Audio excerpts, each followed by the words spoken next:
do nosso podcast Sala dos Professores.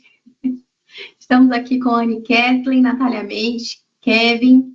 Queria pedir para cada um apresentar, mas antes disso, se você não está entendendo muito bem o que a gente está fazendo aqui, pelo título, acho que você já deve ter alguma ideia, mas a gente veio aqui para falar de nada mais, nada menos do que isso aqui, ó.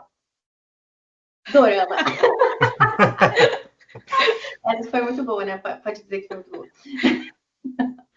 Olha, nós assistimos Pousando no Amor. E, ultimamente, a gente tem falado muito disso. E a gente imagina que talvez seja um assunto do interesse de vocês também. Então, a gente quer fazer aqui um bate-papo informal, uma conversa sobre as nossas impressões, o que veio na nossa cabeça, o que sei, nos lembrou enquanto a gente assistia, referências, enfim, conversar um pouco sobre cultura coreana. E se vocês gostarem, esse episódio aqui também pode se transformar numa série. Então, vocês podem colocar aqui nos comentários também outras sugestões, não só de dorama, mas de filmes também que vocês gostariam que os professores da academia comentassem. Pode ser desenho animado, pode ser série, o que for. A gente adora e vai virar também como compromisso dessa série aqui uma comida temática. A gente está tentando se esforçar para fazer.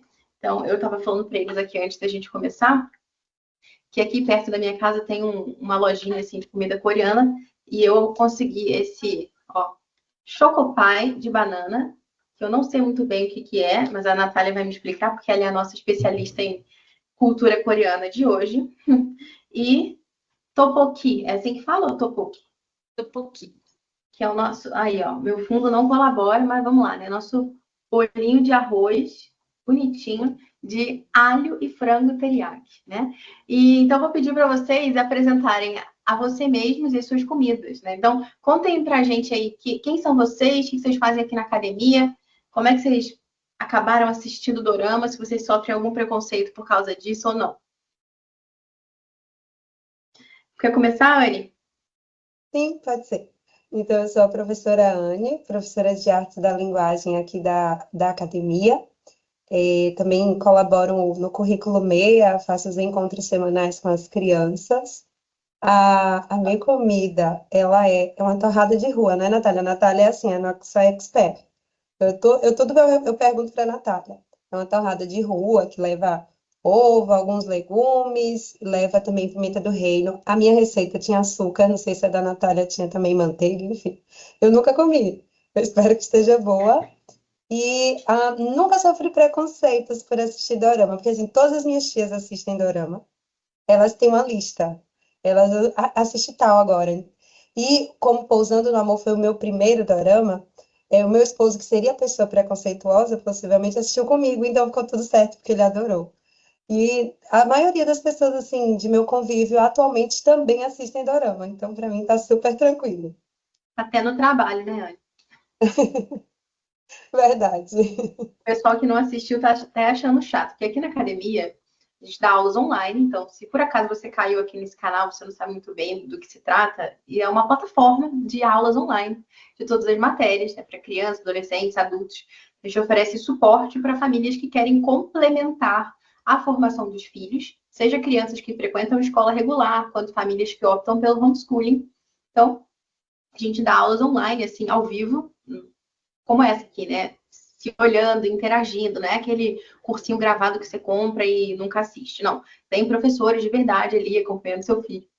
E no meio do dia a gente costuma fazer um cafezinho, né? Estilo sala dos professores ali, né? Pra bater um papo. E agora a gente só tem falado de dorama, até o pessoal que nunca viu, agora quer ver também. Porque tá uma febre isso aqui, né? E você, Kevin, conta pra gente aí, como é que você veio parar aqui nesse bate-papo sobre dorama? Pois é. Então, meu nome é Kevin, eu sou professor aqui da academia, eu sou professor de física, de matemática e de geografia. E, bom, minha vida de dorama, minha comida é meio fake, tá? Eu trouxe um Cup Noodles, mas aí você finge que representa um lamen e ainda tô comendo de garfo, né? Teriyaki, pô, teriyaki tá valendo. Pois é, ó, pelo menos é asiático, ó. E tem um garfo, aí não dá para me defender muito. Mas aí, pô, minha vida com dorama começou tem 3 anos já. Com a minha namorada, ela ouviu falar de dorama porque ela tinha amiga dela que gostava de coisa coreana da época do K-pop, assim, do BTS, essas coisas, né? E aí essa galera entrou no dorama e ela ouviu falar e falou, pô, vou botar um aqui para ver. na época eu não quis, ela estava com outras pessoas lá da minha família, mulheres, e tinha colocado e tava todo mundo vendo, e eu assim, meio contrariado, porque ninguém queria assistir outra coisa. Eu fiquei assim, meio emburrado, tipo, tá bom, vamos ver como é que é esse negócio aí então, né? Aí era Pousando no Amor. Justamente o primeiro que eu comecei. Aí começou e eu tava assim, vendo aí quando eu fui ver no final do primeiro episódio, eu tava na beira da poltrona, assim, já, né? Querendo prestar atenção no que tá acontecendo. E aí, já era. Depois dele, foi só ladeira abaixo. Foi só minha vida passou a ser dorama. Tá, ladeira acima, né? Porque é muito melhor do que o que eu via antes. Aí, já era.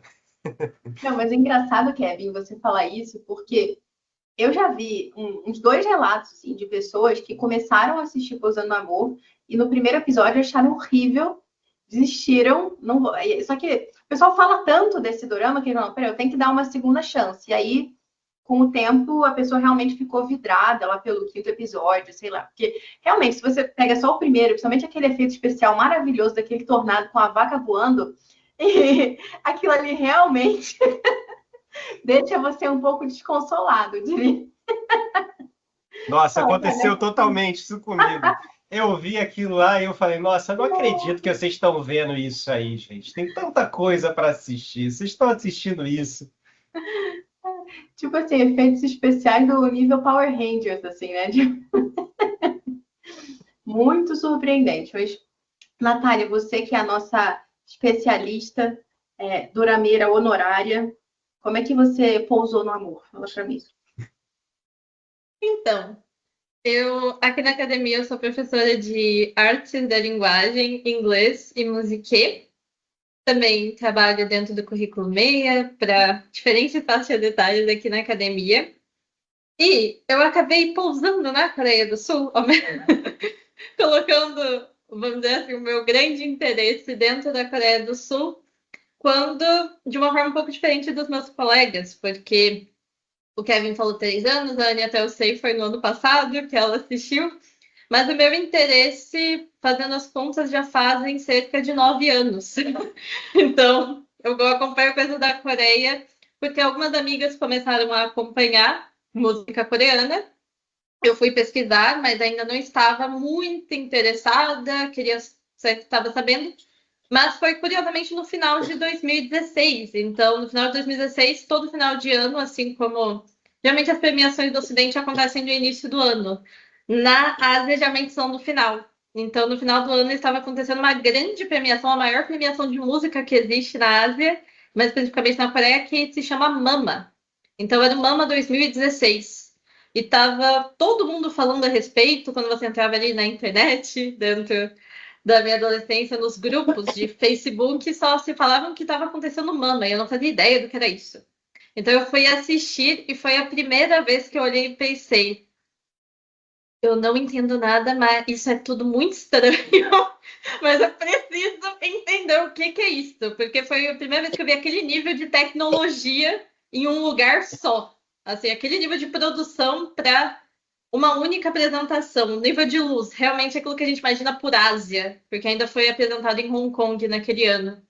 Então foi ali que eu comecei a adentrar para primeiro programas de entretenimento, né, programas de televisão da Coreia, depois eu fui parar nos doramas e eventualmente também estudo de história, cultura e língua coreana também. 9 anos, é isso que eu chamo de hiperfoco, né? Que fala? É assim que a sua geração chama essa experiência? Sim, hiperfoco.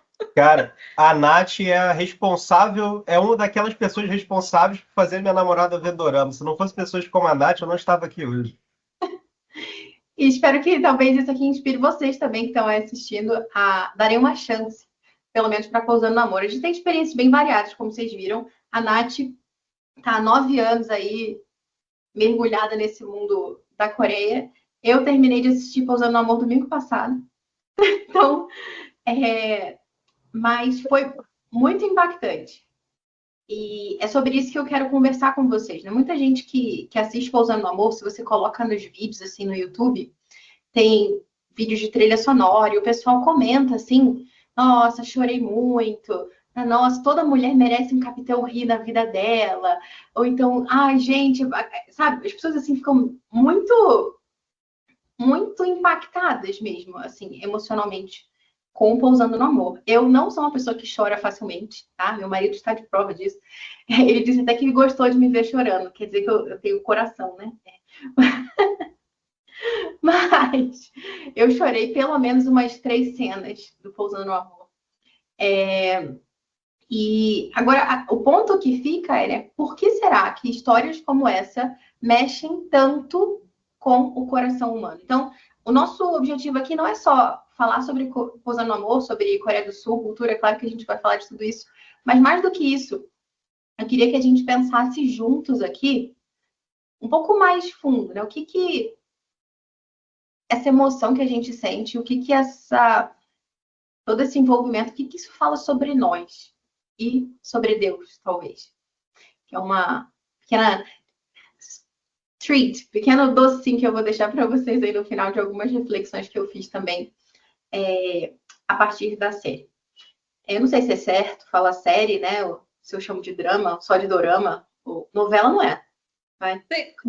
Sim, mas geralmente tem essa questão de que é uma série porque geralmente não tem temporadas, é novela porque não é nos mesmos moldes. A gente pode imaginar que coloca ali dorama como aquilo que está entre uma novela e uma série, porque ele passa num molde parecido com o de novelas aqui no Brasil, né? Ele passa na televisão geralmente, mas não todos os dias, ele é dividido ali os dias específicos. Então, terça e quinta, 6h30, passa Pousando no Amor.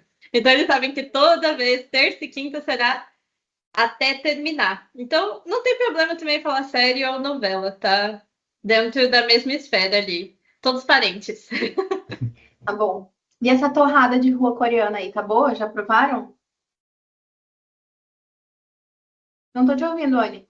A minha está na metade, eu gostei Já foi. muito. Estou surpresa, eu gostei ali. demais. Tá comendo a torrada. Só comendo a torrada, adorei. Uma A gente vai delícia. deixar também a receita, né, na descrição. Sim, e assim, com tudo que a gente tem em casa. Não precisa sair para comprar nada. Muito bom. Torrada com açúcar. Fica a dica. Açúcar. Bom, então eu queria começar, na verdade, perguntando para vocês, assim, se teve alguma cena que marcou mais para vocês. Poxa, essa aí eu realmente me emocionei. Ou então, poxa, essa cena eu achei muito bem feita, por alguma razão. Sim, Tá, eu posso começar essa daí? pode, deve. Nossa. Gente, só um minutinho. Vai ter spoilers, tá? Então, por favor, não reclamem. Se não quiser spoiler, você faz o seguinte: você assiste a série, você volta aqui, mas não tem como, a gente tem que falar. Não dá.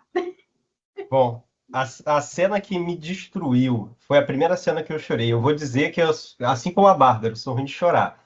E eu acho que eu não consigo me lembrar de algum outro momento, não tenho memória de alguma outra obra de televisão que tenha me feito chorar até eu começar a ver Dorama. E a cena que me pegou no Pousando no Amor, eu não vou lembrar o nome do rapazinho, mas aquele cara que era o que ficava na escuta, né? E provavelmente você já sabe do que eu tô falando. Então, esse rapaz que ficava na escuta e ele foi obrigado, né? Ele ficou ouvindo o pessoal matar o irmão do Uri.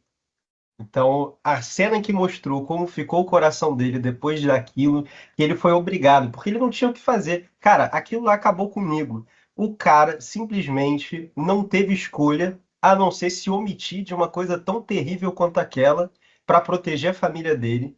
E aí aparece aquela cena em que ele senta isolado, né? Ele nem vê a família, ele nem fica perto de ninguém. Só aparece ele sentado na beira de uma linha do trem, chorando, assim, batendo no coração, batendo no peito. Cara, aquela cena me destruiu, porque eu percebi que naquele momento eu estava assistindo alguma coisa, eu estava assistindo algo que, de fato, trabalhava com, assim, o mais profundo da emoção humana, né? Não era simplesmente uma coisa superficial, não era uma tristeza rasa, né? Mas aquela era uma situação extremamente complexa, né? É um tipo de complexidade que você vê nos doramas que você não vê em nenhuma outra coisa, né? O nível de envolvimento que você chega com o personagem daquele, cara, eu senti a dor daquele cara, eu chorei de soluçar. Eu não tô nem brincando, foi de soluçar mesmo. E tiveram outras cenas depois, né? Mas essa aí foi a que me marcou. Foi o momento que eu parei assim perceber. O que eu estou assistindo é diferente. Os coreanos sabem fazer isso direito, né? Eles fazem o que os americanos só sonham. Você sabe que quando eu estava tentando anotar sobre personagens, ele foi o primeiro que eu anotei. Eu acho que é Mambo, né? Não sei pronunciar. A Natália que sabe falar, gente, eu não sei falar nada. E justamente por isso, assim, não é a minha cena favorita, e eu também não posso dizer assim, foi a cena que eu chorei, porque eu chorei em todos os episódios em algum momento. Então, chorar é comigo mesma. Menos com a vaca voadora. Não, com a vaca voadora sem condições. Mas assim, pensando, né? Às vezes a gente olhando só pelo comportamento humano, a gente pode pensar, nossa, que horrível que ele fez. Ele delatou um amigo, porque ele era uma pessoa que ele trabalhava em uma profissão que não tinha futuro nenhum. Segundo a cultura ali da Coreia, que eu não sei explicar bem, mas parecia assim que era aquela pessoa que estava à margem, de alguma forma, né? Ninguém dava atenção, é como se ele não tivesse importância. E o irmão do Capitão Reed sempre dava atenção a ele. Mas, como que aí a gente pode pensar, nossa, que coisa horrível que ele fez. Só que eu ficava muito me questionando, mas eu na situação dele? Né? A minha família sendo ameaçada, o meu filho, ele estava com filho para nascer, né? Para nascer é o único emprego que eu tenho. O que que eu faria? Será que eu não faria a mesma coisa? Então, eu acho que às vezes a gente tem esse olhar de fora, né? De que absurdo. Mas a gente precisa viver, tentar, né? Viver a situação, se colocar no lugar do personagem, para entender que as inquietações e as dúvidas dele também poderiam ser as nossas. Mas a minha cena favorita, eu acho que foge completamente assim do esperado, é do último episódio, só que é a cena em que o Capitão Ri e os soldados estão para ser executados e o pai dele surge do meio do mato, assim, com os soldados. Nossa, gente, sabe aquele instinto assim de a família que protege? Eu vou proteger os meus, independente da minha posição social, independente do meu cargo enfim, no exército, é o meu filho. E ele chega, né, bem bonito, assim, com uma postura de eu cheguei aqui, tá tudo resolvido. Eu me impactei demais com aquela cena. Eu acho tudo que envolve muito assim família. E isso tem muito nos doramas, esse espírito de comunidade, né? Principalmente eu percebo principalmente assim em vilarejos, cidades menores, esse espírito de somos uma família, precisamos nos proteger. E isso assim me impactou demais. É como se fosse assim, ao fim, e aí surge o Salvador, no caso, o pai dele, né? Surge o Salvador. E foi, para mim, a cena mais impactante. Eu acho que se fosse em Hollywood, era aquela cena que apareceria a bandeira dos Estados Unidos. Sempre assim, né? Aparece a bandeira dos Estados Unidos. Na hora mais impactante seria essa cena. É a minha favorita. Mas você sabe, antes da Nath falar da cena dela, essa coisa do Mambo, realmente, o delator, né, que era o trabalho dele, para quem de repente não assistiu, de repente está meio por fora. Aliás, a gente devia ter uma breve introdução. Acho que eu vou fazer isso agora, então, gente. É o seguinte: é um dorama, tá? O Pousando no Amor. E funciona da seguinte forma: tem uma moça que é a Seri, que ela é CEO de uma empresa de roupa e tal. E ela vai fazer um teste. Ela, dentro de várias coleções de roupa que ela tem na empresa, também tem roupa de esporte. E ela vai fazer um salto de parapente para testar um modelo novo. Só que tinha até uma certa previsão de que ia ter um vento forte, mas ela não liga muito, vai assim mesmo. E esse vento forte vira um tornado, que é esse que a gente está fazendo uma leve piada, voando tratores, coisas assim. E ela vai parar nada mais nada menos do que na Coreia do Norte. Se isso é possível ou não, em breve vamos descobrir com a Natália Mendes, porque ela disse que ia falar sobre isso hoje. Né? Porque, de fato, ela cai lá numa árvore e, para quem não sabe, né, historicamente, a Coreia do Norte e a Coreia do Sul passaram por uma guerra, se separaram, então tem a parte comunista, que é a Coreia do Norte, e não é fácil assim, você não pode simplesmente ir de um lugar para o outro, isso não existe, não acontece, enfim, você pode morrer mesmo, sabe, se você vai sem autorização para o território da outra Coreia. E ela aterriza lá, como o veículo dela, né, que é o parapente, não tem motor, ela não é identificada, não passa por nenhum radar, ela simplesmente cai lá e o capitão Ri, ou Ri, não sei muito bem como a pronúncia, né, porque parece que eles não fazem esse R como a gente aqui, então é mais uma coisa meio Yi, ou Li, Ri, Jong, aí eu não sei se é Hayok ou Hyok, isso a Natália vai ter que nos ajudar também, mas esse capitão que para facilitar a gente pode chamar de Capitão Ri, ele encontra essa moça numa patrulha que ele está fazendo ali, porque ele de tempos em tempos trabalha naquela região próxima da fronteira, que eles chamam de posto avançado. E ele encontra, ele fica numa situação muito delicada. E o que eu faço com essa mulher, né? Mato, porque ela pode ser uma espiã sul-coreana, mas assim, todo o contexto faz parecer que não é uma espiã, né? A pessoa está em cima da árvore com um parapente, é meio peculiar. Depois de uma tempestade também. E ele também tem a opção de levá-la para o Departamento de Segurança, que é uma organização lá que investiga as pessoas, faz interrogatórios e tudo. Só que ele tem, pelo menos assim, né, no início, não fica tão claro, mas depois a gente entende que foi isso, né? Ele sabe que se ele levar a moça para lá, ela pode passar por maus bocados, tá? Ela pode ser, sei lá, podem bater nela, podem usá-la, enfim, não vai ser uma experiência boa. Ele não quer ser responsável por isso, mas ao mesmo tempo, se ele simplesmente deixa ela embora, a culpa é dele, no fundo, né? Então, como assim? Você viu um potencial espião sul-coreano e não fez nada? Não é tão simples assim. Então ele fica nessa situação, tipo, o que eu vou fazer aqui, tá? Então, a partir daí, a história vai se desenrolando. Mas o fato é que lá dentro desse departamento de segurança, ou próximo, né, tem uma espécie de setor que ficam uns caras lá na escuta. E o trabalho desse cara, desse mamboco, é o delator. E tem um outro sujeito que ele é muito corrupto, suborna as pessoas, enfim. E o irmão do Capitão Ri descobre isso e pensa em denunciá-lo. Só que quando ele meio que está se encaminhando para isso, o mal lá da história descobre. E ele tem toda uma espécie de frota de caminhões, assim, meio ilegais, que perseguem as pessoas e quebram o carro delas, meio que atropela o carro com um negócio que eles acoplam lá na frente do para-choque do caminhão, que amassa o carro todo, faz parecer que é um acidente, quando na verdade não é. Então, o irmão do Capitão Ri morre, assim. Só que digamos, a forma como isso acontece, esse delator participa. Embora ele seja uma pessoa, assim, um cara tem um filho dele vai nascer, já tinha até o filho na época, né? Que o Capitão Ri ajudou ele também com um remédio, né? O irmão do Capitão, lembram? Que ele precisou de uma vacina para gripe suína, eu acho. E então, assim, se você tem assim, desculpa se eu estou falando de uma forma um pouco confusa, mas basicamente, pensa, né? Essa figura desse delator é como um Mateus publicano, que ele é tratado mal, tanto pelo Império Romano, pelos soldados, né, do Império Romano, é só mais um judeu aí, e para os judeus também é um pária, porque ele serve ao inimigo, ele recolhe impostos para o Império Romano. Então, ao mesmo tempo que ele é um carinha ali que está trabalhando para o governo, toda a comunidade também detesta ele, porque ele é o delator, ele é a pessoa que denuncia quando você compra uma panela falante de arroz.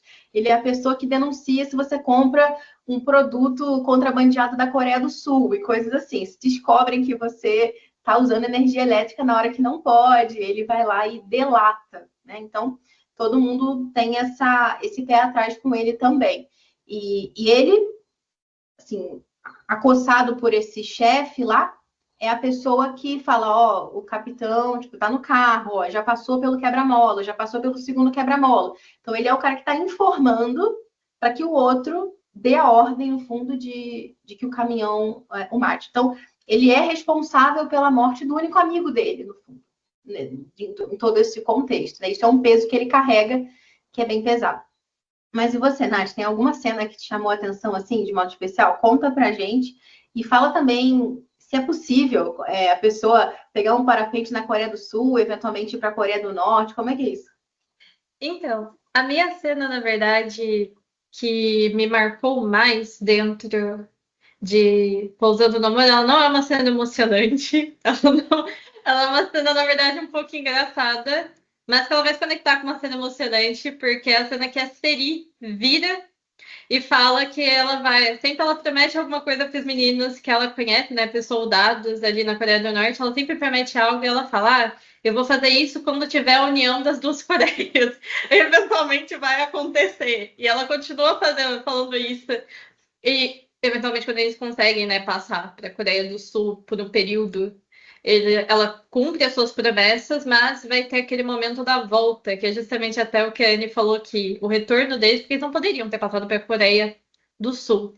Mas, justamente, se é possível, né, acontecer essa passagem, não existe naquela zona que existe. Se a gente olha no mapa mundi, a Coreia do Sul e a Coreia do Norte, elas estão divididas exatamente no paralelo 38 do Equador.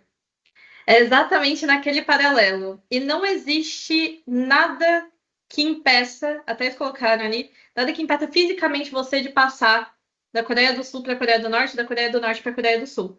Com exceção do fato de que não pode, e que a zona desmilitarizada é a zona mais armada do mundo. Então, a chamada zona desmilitarizada, ela é a zona que tem mais soldados, não somente soldados coreanos, inclusive o exército coreano está ali de apoio. Quem realmente está ali é o exército americano com apoio de soldados de outras nações.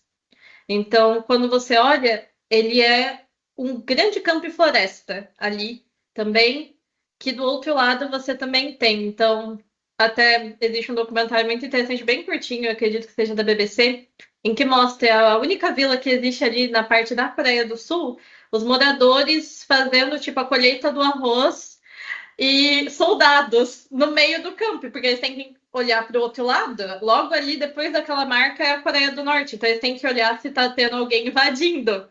Mas tá o senhorzinho passando, colhendo arroz com sua máquina. Então, justamente essa cena acabou me impactando, porque quando... Geralmente, todo tipo de relato que se pega desse período, quando você olha historicamente, a Coreia, ela primeiro tinha perdido, ela tinha se tornado subordinada do Japão, ela foi anexada ao Japão em 1910. E depois, com a Segunda Guerra Mundial, devido aos conflitos, para a derrota do Japão, a União Soviética e os Estados Unidos decidem se unir para derrotar o Japão. E, como a Coreia era território japonês, eles decidem dividir. Então, a União Soviética vai invadir a parte norte e os Estados Unidos ficou responsável por ocupar a parte sul. Só que com a Guerra Fria, eles não eram mais do mesmo lado, eles se tornaram inimigos. Então, por isso se divide ali e deixa de ser uma só Coreia e passam a ser duas Coreias, dois territórios que vai gerar depois a Guerra das Coreias. E com isso o território fica dividido, surge, né, depois a zona desmilitarizada, que é aquele terreno que a Coreia nunca esteve efetivamente em paz. Ela só está sem solução, não tem muito o que fazer. Então, essa fala da Seri me lembra disso, porque as Coreias nunca arrumaram uma solução efetiva. Eles só aguardam o dia em que eles vão ter uma solução para esse problema, que é a separação. Porque não foram, no fim das contas, não foi uma escolha pessoal dos coreanos que queriam que a Coreia se separasse. Foi uma situação que acabou gerando uma separação. Só que, agora sim, falando se dá para chegar lá, a capital da Coreia do Sul, ela fica bem ao norte, que é justamente de onde a Seri vive. Ela vive justamente na capital, e para ela ter como saltar de parapente, se a gente olha, ela teria que ir para uma montanha muito alta. A montanha mais alta que fica na região de Seul está ao norte. Então, Seul já é no norte, a montanha está mais ao norte. Quando a gente olha ali, ela vai estar... A primeira vila que a gente chega, eu explicando com as mãos tá ótimo. Se ela fosse saltar, a primeira vila, né? Se a gente passasse ali entre aquela montanha, que é a mais alta, e a primeira vila que existe na Coreia do Norte, depois da zona desmilitarizada, são cerca de 60 quilômetros. O que, olhando, a gente fala, é longe, não é tão perto. Porém, um parapente levado por ventos fortes, em uma situação assim de emergência, um acidente na China, uma profissional chegou a ser arrastada 50 quilômetros. E pode ser arrastado muito mais. Então, considerando que ela caiu nas árvores, ali ela não chega numa vila, ela caiu nas árvores, então ela não chegou lá. Então, assim, com muita má sorte, em todas as condições, das piores possíveis. Providência, providência. Impossível não é. Ó, Isso, assim, se uma pessoa quisesse de propósito, isso me faz pensar que ela conseguiria. Porque o meu irmão voa de parapente, é um hobby dele. E ele conhece várias pessoas que já voaram 100 quilômetros. É tipo o sonho do cara que faz voo livre é chegar em 100 quilômetros. E vários deles. Então, se alguém quisesse de propósito estar na Coreia do Norte, não sei por qual razão alguém gostaria de fazer isso, teoricamente seria possível, né? Só Crianças, que, não só façam que, isso em casa. só que tem o detalhe de que, enfim, a providência, né? Todas as circunstâncias. Apesar do radar não pegar, no dia que aconteceu, tinha dado um defeito lá nas cercas, em vários, não sei se nos radares também, porque quando ela tenta voltar de parapente, ele fala, tá tudo funcionando, eles não vão te pegar, mas você vai ser vista, e aí vai ser tiro para todo lado. Então, eu acho que ninguém ia tomar essa decisão assim, ah, não vai pegar porque é um veículo não, enfim, não motorizado. Mas, de qualquer forma, as pessoas têm olho, né? E aí, nessas circunstâncias que a Natália expôs para a gente, acho que ninguém tomaria essa decisão. Não por esse caminho. Não por esse caminho. Depois até eu queria que a Natália falasse um pouquinho sobre os desertores, que eu já li, parece que a Coreia do Sul meio que acolhe alguns. E eu li uma vez que pouquíssimos já quiseram voltar para a Coreia do Norte, mas já aconteceu, de ter saído e querer voltar. E a sua cena, Bárbara? Gente, eu não sei se não é minha cena favorita. Eu acho que a minha cena favorita talvez seja a do beijo no hospital, quando o capitão que sai da maca lá na chuva, ela estava chorando, tal, e tem o beijo. Eu acho que essa é a minha cena favorita, mas aqui eu realmente chorei, essa cena eu chorei.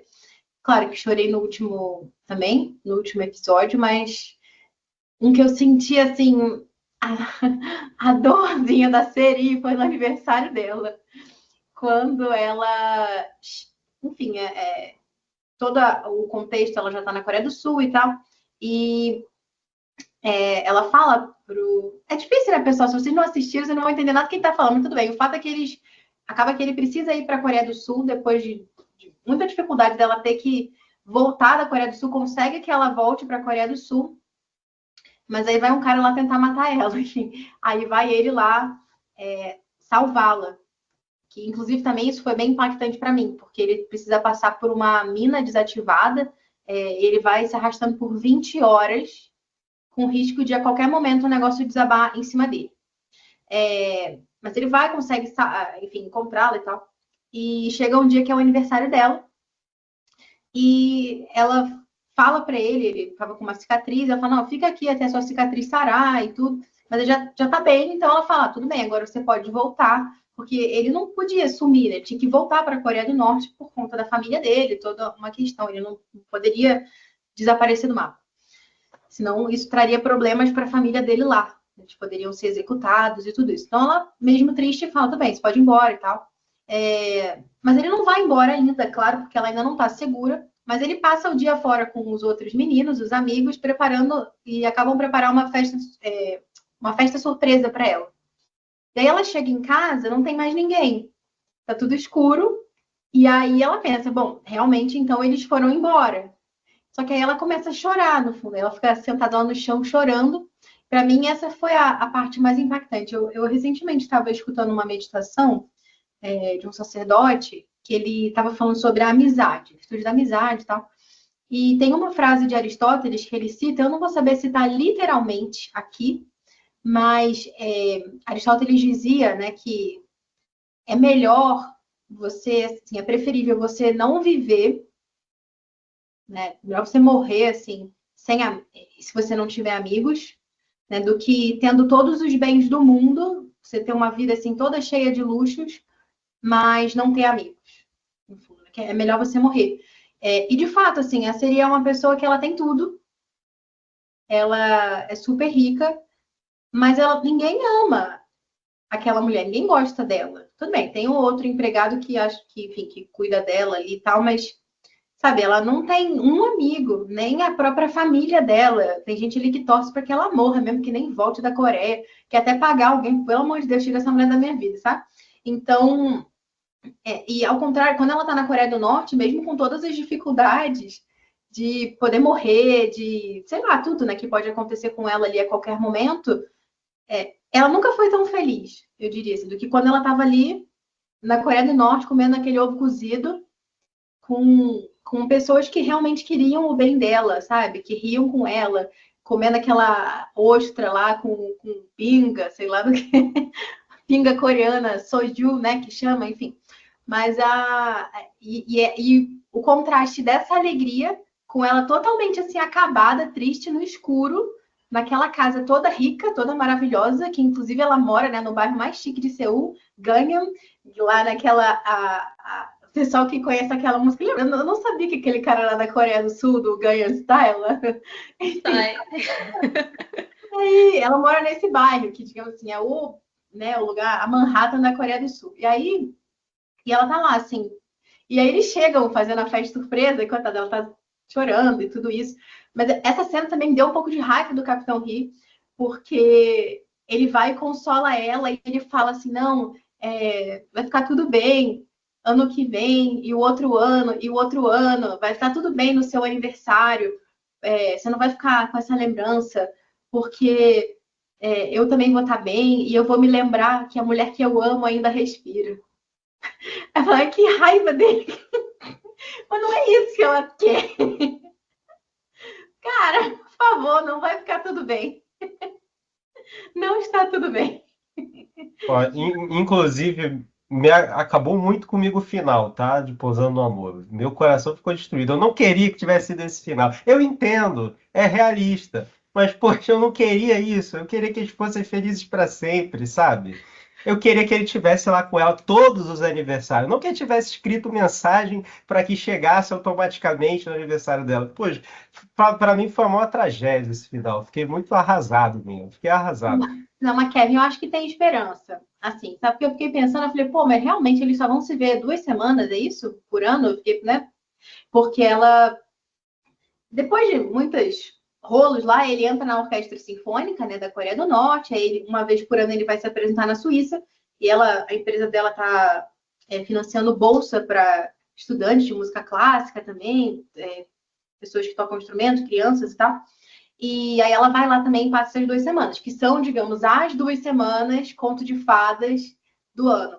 Mas tem um sentido que, assim, se ele simplesmente fica na Suíça, né, e não volta para a Coreia do Norte, os pais dele vão ser executados. Mas tem uma esperança, que os pais dele são velhinhos. Um dia os pais dele vão falecer, e aí, quando os pais dele falecerem, ele pode desertar. Essa é a esperança. Não que eu torça para a morte deles, vocês entendem, né? Mas, bom. Geralmente as pessoas morrem. Uma hora as pessoas morrem, né?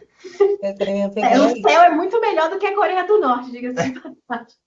E é legal porque, assim, eu também não sou muito fã do final, porque a gente quer um final feliz, depois de tanto sofrimento. É um final feliz, mas parece uma felicidade curta, né, diante de tudo que eles viveram. Mas eu acho interessante a Suíça estar envolvida nisso, já que, né, eles estiveram próximos no passado, na Suíça, sem que um notasse a presença do outro. Então, eu acho que isso é bem significativo, assim, a Suíça no relacionamento deles. E isso também me fez pensar, assim, como às vezes a gente não nota as pessoas, mas talvez não fosse o momento, e depois aquelas pessoas voltam para a nossa vida. E olha só, a gente já era para ter se conhecido há muito tempo, mas a série já tinha causado um impacto ali no Capitão Ri, ele só não se lembrava disso. Então, eu acho que ter a Suíça no final foi bem significativo, mas acho também que 2 semanas é bem pouquinho. E eu também acho meio confuso. Às vezes me dá a impressão de que são mais de 2 semanas, às vezes só aquelas 2 semanas. Ela vai porque eles falam assim, ela já vai para a Suíça de novo, então não dá a impressão de que tem um ano que ela foi à Suíça. Dá a impressão de que ela tem ido frequentemente para a Suíça. Por isso que eu fico na dúvida se realmente só são 2 semanas ou não. Pessoal, eu vou ter que me despedir de vocês que eu tenho que ir lá. Mas boa conversa para vocês aí. Depois eu vou assistir tudo, porque eu gostaria de estar aqui. Então, até mais, gente. Boa conversa. Obrigada, Tchau. E também acho significativo ser Suíça, porque é o país neutro, né, da guerra, enfim, então faz todo sentido também por aí. Mas assim, eu não sei. Tem uma questão também de que talvez ela possa ir mais vezes na Suíça, porque a empresa dela está financiando as bolsas lá, né? E também porque ela estava indo lá direto mesmo para tentar encontrá-lo. Até que finalmente ela consegue. Agora, eu não sei se ele consegue ir lá direto, né? A menos que ele conseguisse fazer um mestrado, porque quando ele estava na faculdade, ele estava na Suíça, né? Então eu comecei a pensar também, pô, pega uma bolsa, faz um. Vamos pensar na vida Exato. acadêmica dele. É o que eu penso, porque quando o irmão dele morre, ele é obrigado a abandonar os estudos de música e voltar. Mas se ele foi dispensado ali da função dele como capitão, talvez, né? Ele tenha podido voltar a estudar música. Eu me apego a essa ideia. Acho que poderia ter sido um final não tão aberto, né? Para ficar um pouquinho mais claro para a gente. Mas falando da amizade, quando você falava ali, né? Para mim, assim, o ponto alto dessa série é a amizade dos soldados com ela. E a gente vê que, embora ela tenha cumprido com todas as promessas, ela não imaginava que eles fossem, de fato, para a Coreia do Sul e nem eles. Então, eles ajudam ela, a princípio, para se livrarem da culpa de ter, né? Cada um vacilou de alguma forma ali, deixando ela entrar na Coreia do Norte. Mas depois é só por pura bondade mesmo, assim, ela não tem nada a oferecer para eles, e eles só têm realmente a proteção. Então a gente vê ali, eu me lembrava disso, até uma conversa que a gente teve recentemente no SEC, falando sobre isso, que a amizade verdadeira é aquela que a gente não tem que esperar nada da pessoa, a gente só quer mesmo o bem daquela pessoa e fazer de tudo por ela. E eu percebia isso na amizade deles. Eles fazendo ali plantão na porta do hospital quando ela estava internada, a alegria deles quando ela acordou. Então, eu acho que, assim, traz luz realmente de esperança nos tempos de hoje, onde tudo é muito por interesse, né? De amizades verdadeiras, que desejam bem. E aí, na época que eu assisti, eu fiquei curiosa, assim, porque quando a gente fala num país comunista, naquelas circunstâncias da Coreia do Norte, eu imagino todo mundo muito frio. E aí eu pesquisei, eu imaginava, inclusive, assim, que também, eu não sei se a Natália pode explicar pra gente, como é o turismo, se também é difícil ir para lá, enfim, sendo turista e não sendo da Coreia do Sul. E aí eu vi uma moça que todo ano, ela é europeia, ela faz turismo na Coreia do Norte e assim, ela tira foto com os soldados, eles são muito receptivos, muito acolhedores e quebrou totalmente o meu preconceito, porque quando vi algumas polêmicas que diz que na época o pessoal da Coreia do Norte não gostou da série por mostrar assim, a amizade de soldados com uma sul-coreana, mas assim, vendo esse relato da moça, eu vi que é possível realmente enfim, eles são pessoas como nós, independente de onde eles vivam e da cultura deles. Mas eu queria saber da Natália se realmente, assim, como é o turismo? É fácil ir? Não que eu queira ir para a Coreia do Norte. Não que eu queira ir. A Coreia do Norte, ela faz sim turismos, mas tem um detalhe muito específico sobre o turismo norte-coreano, que é que o turismo ele é guiado. Então você não compra, por exemplo, recentemente nós tivemos o convívio em Búzios, eu não posso só comprar uma passagem para Búzios, chegar em Búzios, reservar um hotel e andar por onde eu quero. É como se você comprasse um pacote completo. Então você compra tudo. Então você vai viajar para lá, você do ponto em que você chega no aeroporto ali, os seus pés entraram na Coreia, você já é acompanhado daquele ponto em diante. Então, você tem o seu guia, você os conhece, você é guiado até o seu hotel e o hotel te oferece tudo. Então, por exemplo, eu gostaria de comprar uma comida. A comida já tem aqui. Eu gostaria de ver um filme. Você tem um lugar para ver filme no hotel. Você pode sair para os passeios guiados pelo guia. Alguns passeios, geralmente, tem os passeios mais baratos, que são por menos tempo, tem os passeios mais longos.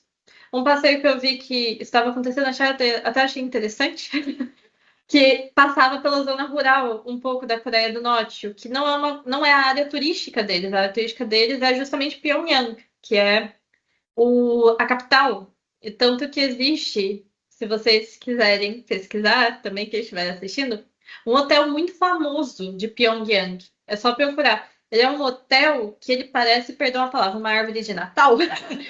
É meio pontudo. Que existe a suspeita de que esse hotel é oco. Ele nunca foi terminado, não tem ninguém lá. Não tem nada. Ele é só para mostrar como se a Coreia do Norte fosse uma referência de hotelaria e tudo mais, assim como aquela vila, a primeira vila das zonas militarizadas, existe a suspeita de que ela é uma vila fantasma. Não existe ninguém que vive por ali. Ela é só para fazer fachada com a outra vila também, ali com os soldados que vêm. Então dá para fazer. Não é.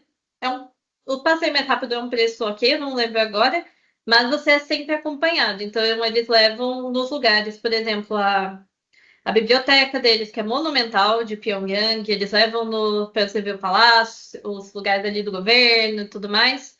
A única coisa que é importante salientar, não imagino que ninguém queira ir para a Coreia do Norte, a única coisa que é importante salientar é que no passeio uma das coisas que você precisa fazer, não sei se são em todos os turismos, é que adentrando ali na parte cultural deles, o que foi construído para os norte-coreanos a Coreia é delatada ateia, né? Eles se dizem ateus pelo governo.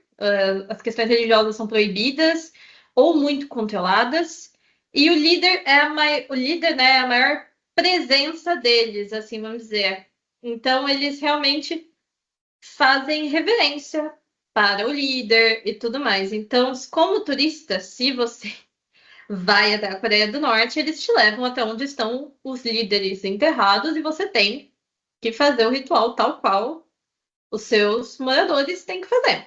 Então, eu, eu dificilmente acho que alguém discordaria na Coreia do Norte de fazer algo.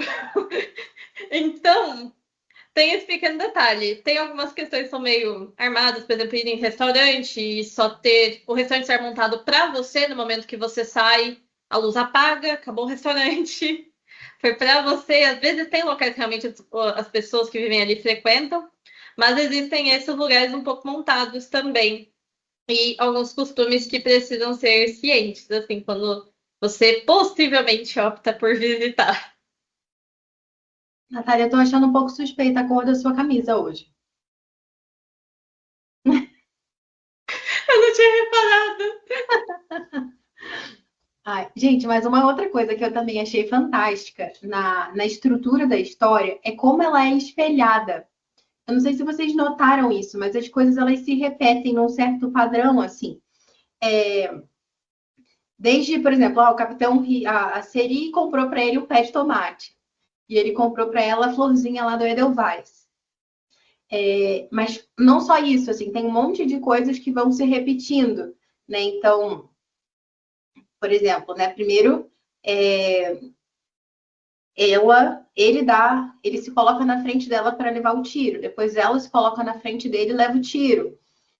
E tem vários pontos também que você vê como o fato de um proteger o outro salva esse primeiro. Por exemplo, né? A Seri está no hospital acompanhando o Capitão Ri. Aí ela percebe que o pessoal do departamento de segurança está chegando lá, aí ela meio que sai né, dá um perdido para que ela não seja encontrada lá, porque se ela for encontrada com ele, aí que vão querer prendê-lo mesmo. Então ela sai dali e foge para aquela mansão escondida com o Gu Sung-jun lá. E aí, beleza. Aí, então ela foge para protegê-lo ali. E aí ele fica sabendo que ela tá sozinha, e então ele sai do hospital e vai procurar essa tal da mansão para protegê-la. E aí ele chega lá e tem uma cena bem triste, que é quando ela fala para ele que ela enfim, não quer saber dele, né?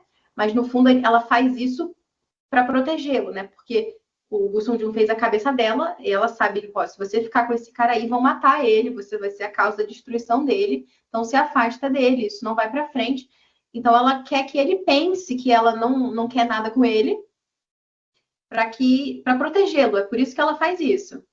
O que também é espelhado lá no final, se vocês repararem, né? Porque lá ele também fala a mesma coisa, quebra o coração dela em 1000 pedaços, para ela achar que ele não quer nada com ela, para protegê-la. Mesma coisa. Mas voltando, ele vai lá na mansão para proteger e ela dispensa ele vai embora. Aí ela começa a pensar, ai, mas está nevando. Ah, mas se ele passar mal. Aí ela pega o carro e vai atrás dele para protegê-lo.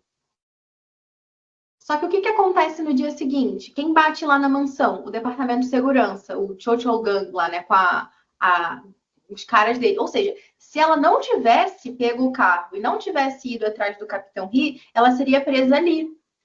Na hora que ele vai lá de manhã e bota a arma na cabeça do Sung-jun lá, né? Enfim. Então, a todo momento, o movimento de um proteger o outro e arriscar a vida pelo outro, além de proteger a vida desse outro, em última instância, acaba protegendo a própria vida dele. É um amor doação, né? O tempo todo, assim. Não importa se eu vou ficar feliz, importa que. Até a fala do capitão que você não gostou do aniversário dela. É o que ele quis dizer, o que importa é que você vai estar viva, ainda que não esteja ao meu lado, né? Então, é um amor doação. Assim, eu também sou bem impactada por isso. Eles não pensam neles, não pensam em nada, na verdade. Quando vê a situação e que precisa de proteção, eles vão lá e fazem. Você vê que ele até peita o pai dele, porque, nossa, se você fez algo com ela, você vai destruir a minha vida. E por que ele fala que vai destruir a minha vida? Porque ele fica o tempo todo pensando, o que eu poderia ter feito para protegê-lo? Eu deveria ter feito isso. Então, o tempo todo, assim, só pensando em cuidar do outro. Isso, assim, foi uma das coisas também que mais mexeram comigo. E é bem presente em outros doramas, tá? Fica a dica. Um outro aspecto também, gente, agora eu vou provar o docinho, hein? Mas um outro aspecto também que eu fiquei pensando se a gente pensa, né, no próprio relato do Evangelho, né? De amar uns aos outros assim como eu os amei. A Seri, quando ela volta da Coreia do Norte, ela também é uma pessoa diferente. Ela começa a tratar melhor, tanto os empregados dela, as pessoas de uma forma geral. E no fundo, o que eu vejo é que assim, ela foi amada quando ela estava lá. E porque ela foi amada, ela agora consegue amar as outras pessoas. Então, isso é bem, bem legal. É claro, né?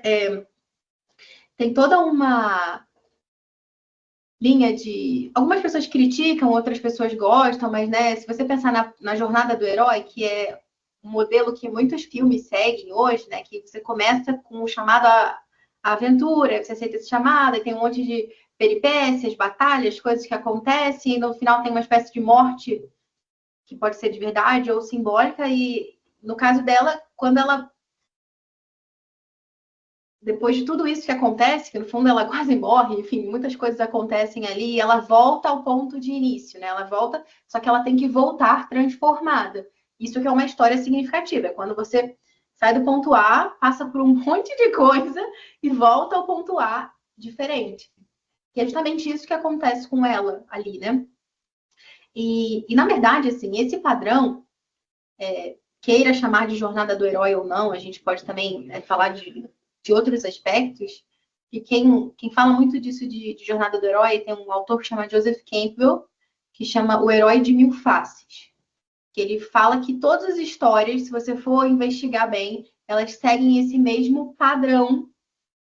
E que, no fundo, assim, uma coisa, uma espécie de um arquétipo, né? Que você se lança na aventura e depois tem essa morte, tem essa ressurreição ou transformação e tudo.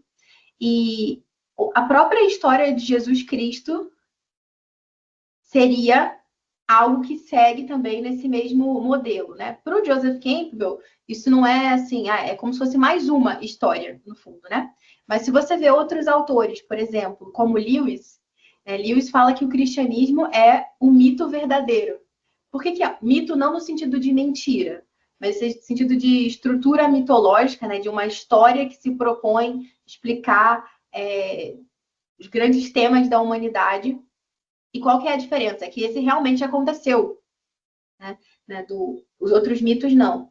E é sempre comum a gente ver época de Natal, muita gente faz aqueles memes assim, né? Do tipo, olha só, aqui nessa religião, nessa crença, nessa mitologia, tem uma virgem que deu à luz.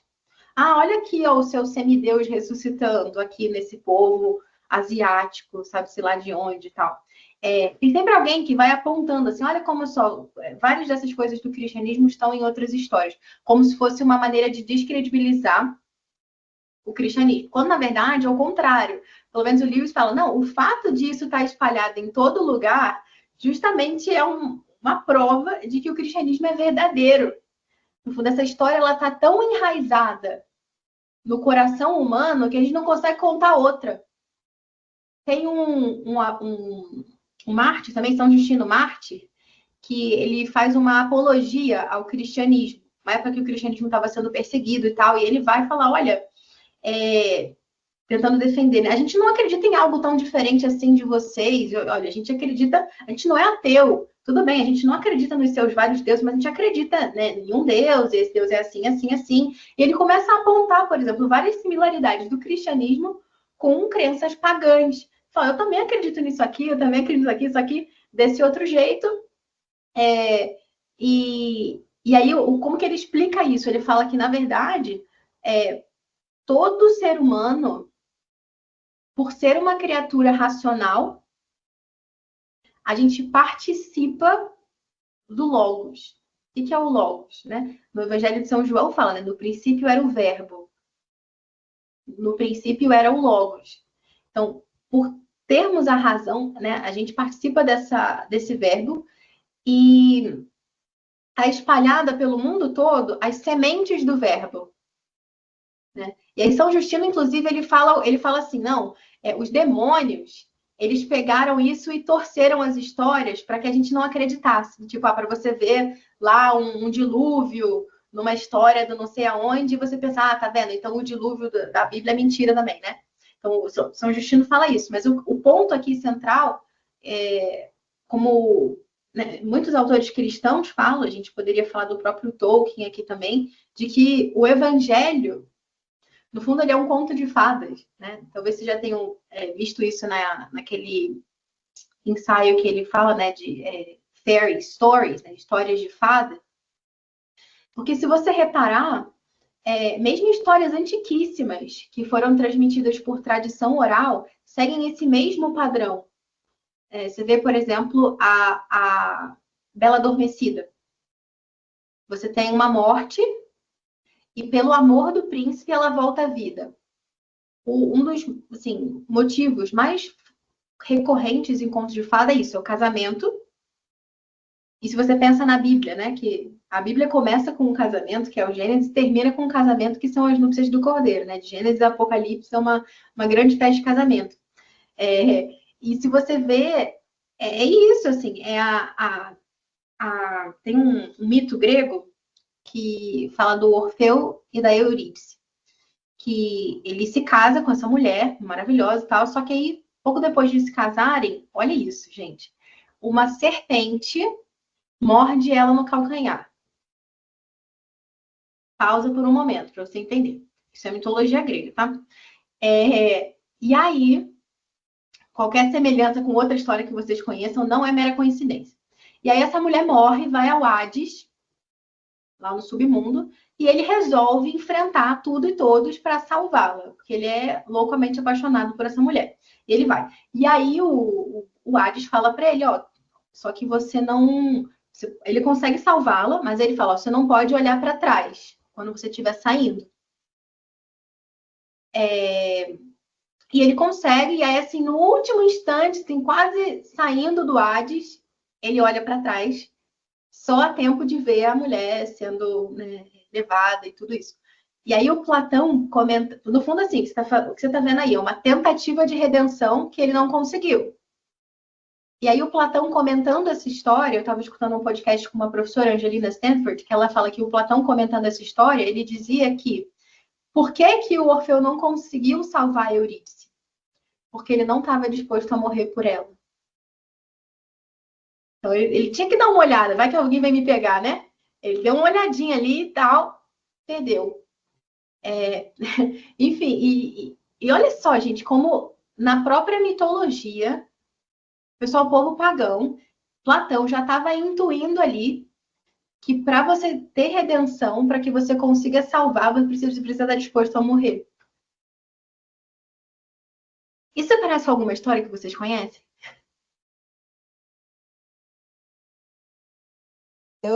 Não necessariamente essa história, mas também hoje até lendo com os alunos a Caixa de Pandora, né? Que replica ali a criação, né? Tudo era muito bom, mas pela desobediência, pela curiosidade, né?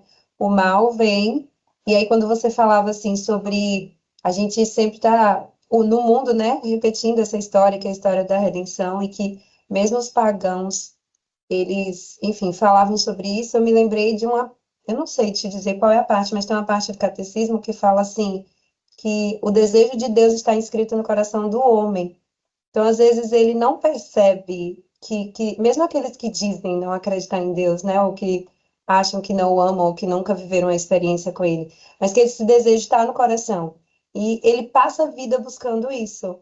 Então, às vezes enfim, com experiências não tão boas, mas quando ele encontra esse amor, não é completo, porque aqui nessa vida a gente não vai conseguir, né, viver completamente esse amor divino. A gente tem enfim, um prelúdio, talvez, mas isso muda.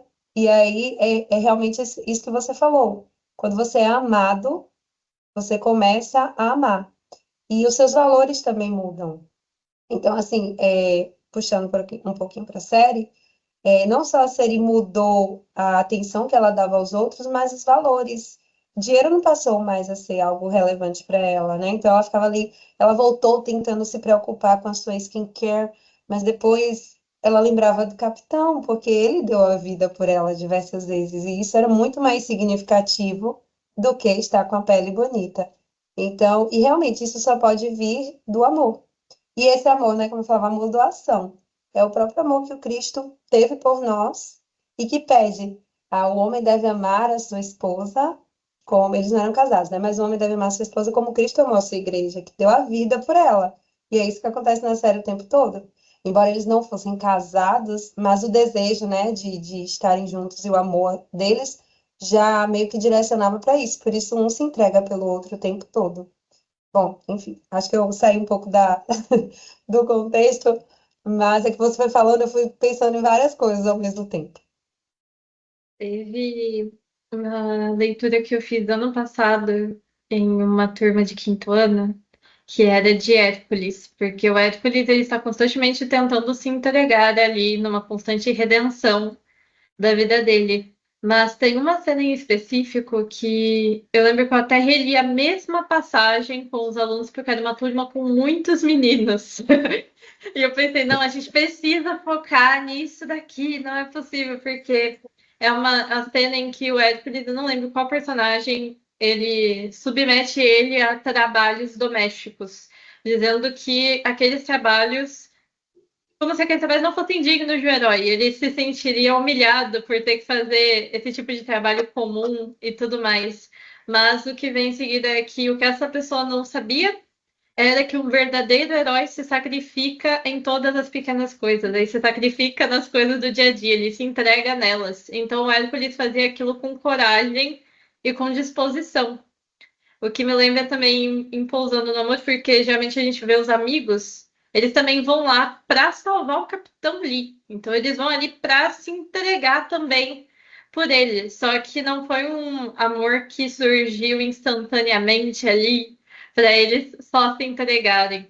Você via o tempo todo que eles estavam constantemente cuidando uns dos outros. Eles se importavam o tempo todo uns com os outros, iam colocando ali, tipo, tentando zelar e se proteger na situação em que eles vivem, né? Naquilo que é o dia a dia deles. Então, vendo ali, justamente lembra aquilo que também eu não me lembro agora onde está, mas que diz que quem for fiel no pouco também será fiel no muito. Então, dificilmente alguém que não é fiel nas pequenas coisas teria essa coragem de se entregar até a morte. Não, e no fundo, assim, comparando com essa história, o capitão ele só consegue salvar a Celie, só consegue mandá-la de volta para casa porque ele está disposto a morrer por ela. E ela, a mesma coisa também, né? E isso de voltar para casa me lembra do que eu estava falando sobre os contos de fada, porque tem dois padrões muito comuns. Vocês estão me ouvindo? Me deu a impressão de que travou aqui. Sim? Tem dois padrões muito comuns no conto de fadas. Um é esse do casamento, né? O rapazinho encontra a mocinha e eles vivem felizes para sempre. Inclusive, gente, se não tem felizes para sempre, não é conto de fadas, tá? Que fique bem claro. Porque todo conto de fadas termina com felizes para sempre. Se não tem felizes para sempre, pode ser um conto de advertência, pode ser uma outra coisa. Por exemplo, Chapeuzinho Vermelho. É uma coisa que o pessoal sempre fala, mas no original a Chapeuzinho é comida pelo lobo. Não é. No original, da tradição oral, tem happy ending, tem felizes para sempre. O problema é que o Charles Perrault, lá na corte francesa, pegou esse conto, mudou o final para fazer uma certa instrução moral, porque estava muito decadente, parece que na corte do Luís XIV, e aí ele coloca lá algumas histórias assim para instruir aqueles adultos, aquelas pessoas a como eles deveriam agir, enfim, aí o lobo come a Chapeuzinho, no fim das contas. Mas isso é a versão do Perrault, que não é a original, né, da tradição oral, que não se sabe quem inventou, né? O Perrault era um escritor e ele pega e escreve isso, mas enfim. Então, um dos temas mais recorrentes nos contos de fada é justamente a volta para casa. São as criancinhas, é o João e Maria, é a Chapeuzinho que se mete numa floresta e tem um monte de problema e precisa voltar para casa, precisa voltar para os pais. Pensa na floresta, pensa no jardim. Pensa nisso, né? Voltar para o pai. Pensa no filho pródigo, pensa no jardim do Éden, Adão e Eva, que depois que se perdem na floresta vão passar por uma longa jornada até conseguir voltar para casa. E também, isso também é um tema recorrente nessa série, né? Que a série precisa voltar para casa. Então, ela reúne dois desses aspectos. E sendo bem sincera assim com vocês, enquanto eu estava assistindo, eu não acho que o Capitão Ri é um personagem normal, porque ele é muito bom, assim, e tanto que quando estão investigando a vida dele, só pega aqueles vídeos de câmera de segurança e ele tá só sendo gentil, tipo, gentileza gera gentileza, pegando um balão para uma criancinha, salvando um carrinho de bebê, segurando a porta para 30 pessoas passarem, enfim. Então, o Capitão Ri, nessa história, ele não é só um cara do exército, ele é um tipo, ou seja, ele é uma figura que está apontando para outra, ele está representando alguém ali naquela história. E que, se vocês estão acompanhando meu raciocínio até aqui, vocês sabem muito bem quem que ele está representando, que é Nosso Senhor, que fez tudo bem, que passou fazendo bem, que tudo que ele fazia era bom, que começou a fazer e ensinar, né? Não só ele faz. É claro que o Capitão Ri não é essa figura de Cristo em todos os momentos, não é isso. Tanto que quando ele tem aquela cena em que ele parte o coração da série, ele não é isso, né? Enfim, tanto que dá raiva dele em alguns momentos também. Não é esse o objetivo. Eu não estou dizendo que a série quis fazer isso, quis colocá-lo como uma figura de Cristo ali. Mas o que eu estou tentando transmitir, talvez esteja me atrapalhando, porque é um negócio que me deixa muito empolgada, é que qualquer história que realmente toca o coração humano é uma história que conta a história do Evangelho. Porque isso está tão profundamente marcado em nós que a gente não consegue contar outra história, no fundo. Então, todas as boas histórias que a gente conhece, sejam mitos gregos, contos de fadas, elas contam alguma variação, algum pedaço do Evangelho.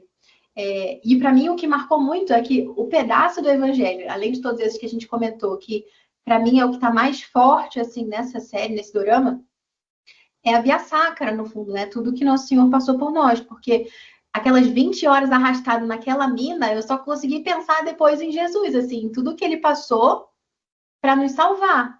Porque, como a Anne falava, né, a noiva de Cristo é a igreja. Então, tudo aquilo que ele fez, né, morrer na cruz foi para salvar a igreja, que no fundo vai, né, ser feliz para sempre junto com ele nas núpcias do Cordeiro. E isso é muito especial, que você vê um comentário, eu vi lá, todo mundo merece um Capitão Ri, mas a gente tem, sabe? E muito melhor do que o Capitão Ri. Não precisa.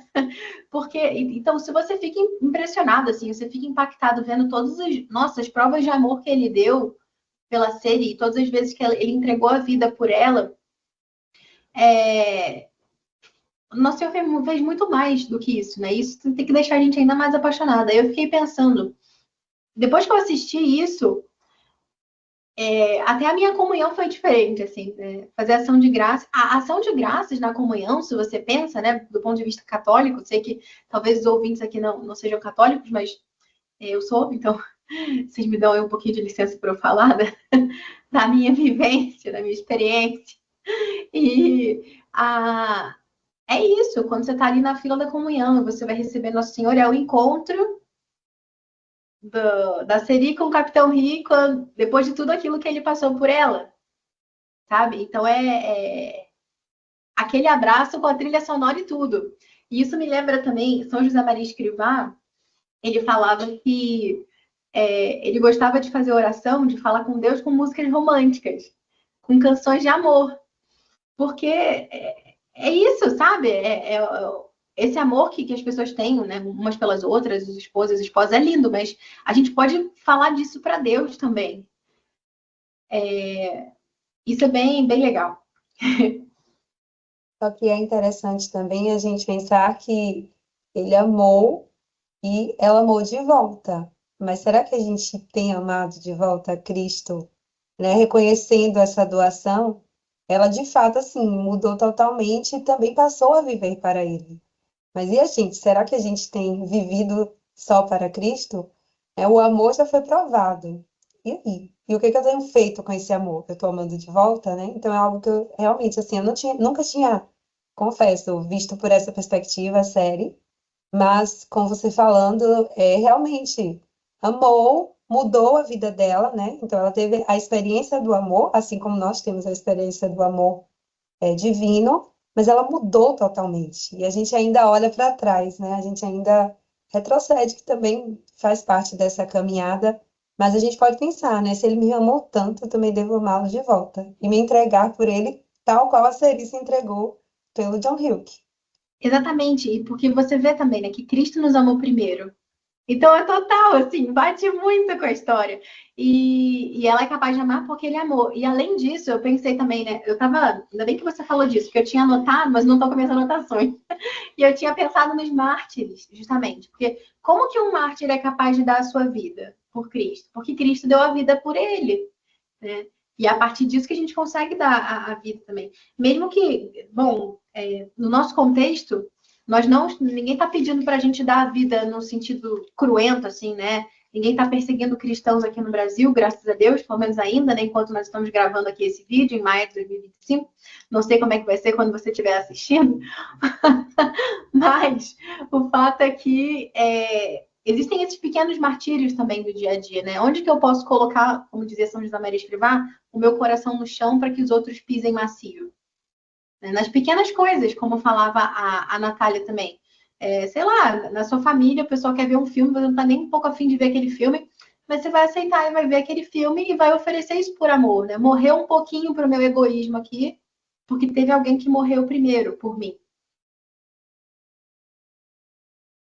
Me lembra muito a cena em que a conversa entre os amigos, quando eles estão começando a falar a respeito de gás, porque não é uma coisa que tinha em todos os lugares, ou de que em alguns lugares não tinha energia elétrica, e eles ali também na troca, quando a Seri ajuda ali a entregar comida para uma criança, porque nenhuma dessas são grandes coisas ali, mas ela, porque eventualmente podia ser que o menininho conseguisse de outro jeito naquela vila, mas eles sempre estão olhando ali e se entregando nas pequenas coisas que estão à disposição deles para fazer, para realmente para conseguir amar. Realmente é muito bonito, assim, quando a gente olha. Foi. Não é meu favorito, mas infelizmente não é meu drama favorito, mas ainda assim eu sempre, pousando no namoro, eu tenho que parar e falar, cara, realmente, eles mandaram bem assim na composição dos personagens. E bem, você tá falando isso, né, das pequenas coisas, tá me lembrando também da minha outra cena favorita deles, que é quando o Capitão Lee tá no mercado e a Siri tá perdida, ele pega a vela e ele acende assim e ela encontra ele. Gente, é tão linda aquela cena. E todo o cuidado que ele tem, né? Que ele compra o shampoo, compra os negócios lá para ela. É muito legal. Enfim, Eu acho que a gente já se estendeu um pouco, não sei se vocês têm alguma consideração final, mais algum detalhe que vocês queiram falar, mas queria agradecer a presença de vocês, Anne, Nath e o Kevin também, que não pôde ficar aqui até o final, e também vocês que ouviram. E se tiverem alguma sugestão de filme, de série, que vocês queiram que a gente comente aqui no nosso Prosa e Pipoca, né, adaptado, porque a gente tem um Prosa e Pipoca que é o cine debate dos nossos alunos. Todos os alunos da academia podem se reunir mensalmente para discutir a sétima arte, mas nós também aqui entre professores tivemos essa grande alegria e quisemos dividir isso com vocês. Esperamos que tenham gostado. Ah, eu adorei. Acho que a gente já pode pensar em um próximo, sim. Eu tinha até outro personagem para falar, mas a gente pode guardar para um outro episódio, que era só para confirmar justamente assim as suas considerações sobre essa importância, né, de ser amado para aprender a amar. Mas eu achei muito divertido, adorei também fazer uma comida que eu nunca tinha comido, uma comida coreana. Agora o próximo passo é aprender a falar alguma coisa em coreano. Natália, eu fico treinando assim, daio, que sou eu, algumas coisas que eu escuto, mas Eu já aprendi a falar 안녕하세요, que é o Tá olá. arrasando, né? tem alguma coisa assim do obrigado, né? Que é me dar, alguma coisa assim, é bem diferente, eu não consigo pegar. Como é, Natália? Tá. Ensina a gente a obrigada pra gente dar obrigado em coreano. Perfeito. Então vamos lá. Como nós estamos falando com nossos telespectadores, e os telespectadores a gente deve para eles temos respeito. A gente usa o formal polido, que é dentre as muitas formas de falar. Então, que é o que a gente mais ouve nos doramas. Então, vamos falar a primeira parte da palavra. Então, Hamsa. Hamsa, Almoçar, E agora a gente vai para a segunda parte, que é a conjugação do verbo. Hapmida. rapida. 합니다. Muito bem. Então, agora vamos juntar os dois. Que vai ficar rápido, então ele vai perder um pouquinho dessa sonoridade. Então, Hamsamida. 감사합니다. 감사합니다. Muito bem. Adorei. Corações, ó, corações coreanos. Não pode, a Nath disse que esse aqui é cringe, né? Que não pode fazer esse, que é É, coisa não, de velho, né? Mas eu sou é, velho. não, é porque Isso esse é daqui já antiga. passou. Acho que como foi outros detalhes da Coreia, agora ela ainda é um pouco, ela é um pouquinho isolacionista, assim. Eles só gostam das coisas deles e se manter no deles. Então, isso daqui foi muito para fora. Hoje em dia tem esse daqui, que é Já um pouquinho passou. mais tradicional lá. Esse daqui já se perdeu um pouquinho. Então, É fofinho também. Mas agora eu fiquei curiosa para saber qual era o personagem que você ia comentar, Anico. era o Cho Chogan. É porque eu me lembro que quando ele morreu, o perito lá da Coreia do Sul, ele fala, no final, aquele cara só estava querendo companhia. E assim, a gente vê que foi uma pessoa que não teve família, então ele não teve valores. Diferente da Seri, ele não teve assim ninguém que o resgatasse, então ele foi criando ali o caminho dele. Claro, a gente não vai dizer que é o caminho correto, mas de repente o que faltou para ele foi amor. Eu percebo muita inveja dele com relação ao Capitão Ri, não pela posição social, ou pela patente do pai dele, mas pela família, né? Pela família que o capitão tem. Então eu fiquei pensando, talvez, né, muitas pessoas não tenham determinados comportamentos porque não sentiram esse amor de Cristo, né? Amadas elas foram, mas ainda não sentiram. E eu acho que o Cho Chogan, ele representa isso, né? Às vezes um vilão, ele só não foi amado. E assim como a Seri foi amada na Coreia do Norte e voltou para a Coreia do Sul amando, agora que a gente sabe, né? A gente já sabia antes, mas agora, depois desse episódio, eu espero que vocês tenham ainda mais certeza de que vocês são amadas com loucura, que a cruz é uma loucura, né? Loucura da cruz. É. Foram amadas até a loucura da cruz. Vocês têm, o mínimo que vocês podem fazer é sair daqui a mais pessoas, tá? Por favor. Com isso, a gente se despede.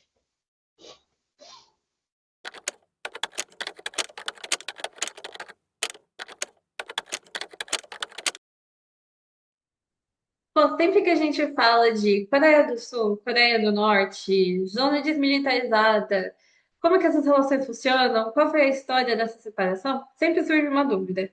Afinal de contas, como que a Coreia do Sul lida com isso? Porque aqui do Ocidente nós temos uma visão muito maior sobre a Coreia do Norte. Ela é muito mais noticiada.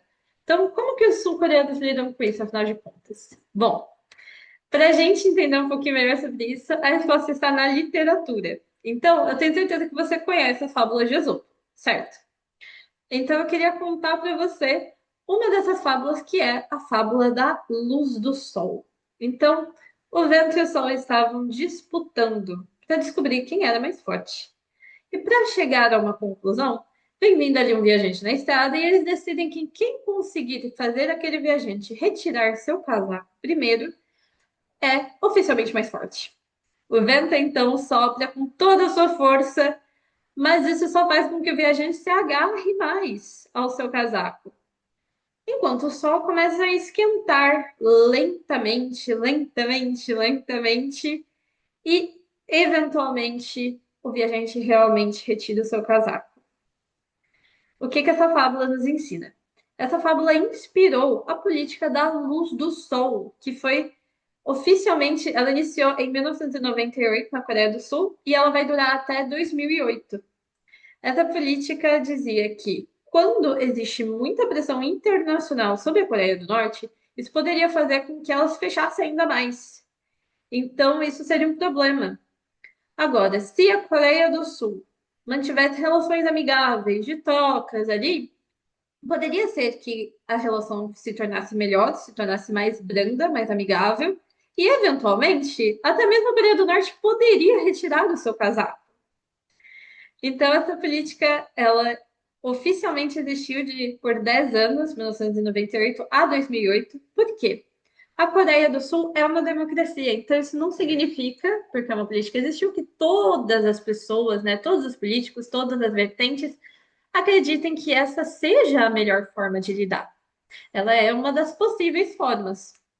Então, vamos dizer assim, oficialmente esse foi o período, mas não significa que porque ela terminou, entrou um novo presidente com outras ideias, não significa que essa política, as ideias dela tenham sido completamente abandonadas. Elas ainda se inspiraram as relações que a Coreia do Sul mantém com a Coreia do Norte.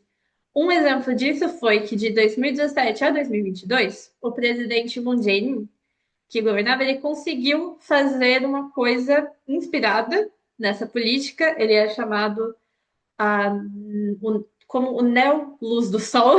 Não é exatamente a política da luz do sol, mas é parecida. Ele conseguiu, ali dentro das relações políticas com a Coreia do Norte, promover um show de música para os norte-coreanos. Então, o que nós tanto vemos que é proibido em Pousando no Amor, né? Pousando no Amor, nós vemos constantemente que o entretenimento sul-coreano é proibido. Então, um presidente conseguiu levar ali um grupo sul-coreano para se apresentar no início da primavera na Coreia do Norte, o que foi um marco bem importante ali nas relações entre os dois países. Mas, novamente, a Coreia está sempre trocando de presidentes, tem visões diferentes e pode acontecer de ter uma visão mais parecida com essa política da luz do sol, que ficou bastante marcada, ou um pouco mais distante, algo um pouco mais rígido e, enfim. Bom, eu espero ter despertado o interesse por Pousando no Amor e também pela cultura sul-coreana, porque sempre vale a pena nós ampliarmos, como diria a Charlotte Mason, vale muito a pena que nós ampliemos o nosso salão interior, que nós tenhamos um salão bem largo, com muitas ideias, muitas obras, muita cultura, para que nós possamos passear por ela. Então, muito bem, muito obrigada pela atenção, por terem ouvido esse podcast. Tchau, tchau.